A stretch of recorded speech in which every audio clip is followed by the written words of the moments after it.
వచ్చే 2 నెలల్లో అన్నదాత సుఖీభవ తల్లికి వందనం కూడా మన ప్రభుత్వం అందజేయబోతుందని ఈ సభాముఖ కార్యకర్తలందరూ నేను తెలుపుతున్నా. గతంలో కూడా సంక్షేమం చేశాం, గతంలో కూడా అభివృద్ధి చేశాం.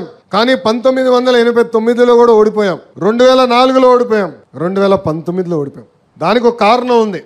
ఆ జబ్బు పేరేంటో తెలుసా? అలక. ఒక కుటుంబంలో మనందరం ఉంటాం. ఆ కుటుంబంలో మనం అనుకున్న నిర్ణయాలు అవ్వకపోవచ్చు.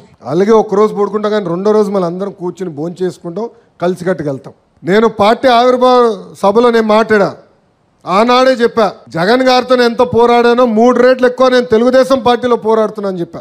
ఆనాడే చెప్పా, పార్టీలో సంస్కరణలు తీసుకురావాలంటే నేను చాలా కష్టపడుతున్నా అని చెప్పా. పార్టీలో అనేక నిర్ణయాలు తీసుకుంటాం, పాలిట్ బ్యూరోలో అనేక నిర్ణయాలు తీసుకుంటాం. నేను అనుకున్న నిర్ణయాలే అయి ఉండవు. అయినా కూడా గౌరవ జాతీయ అధ్యక్షుల వారు పాలిట్ బ్యూరో కలిసికట్టుగా నిర్ణయం తీసుకున్నప్పుడు శిరసు వంచి అమలు చేస్తాను.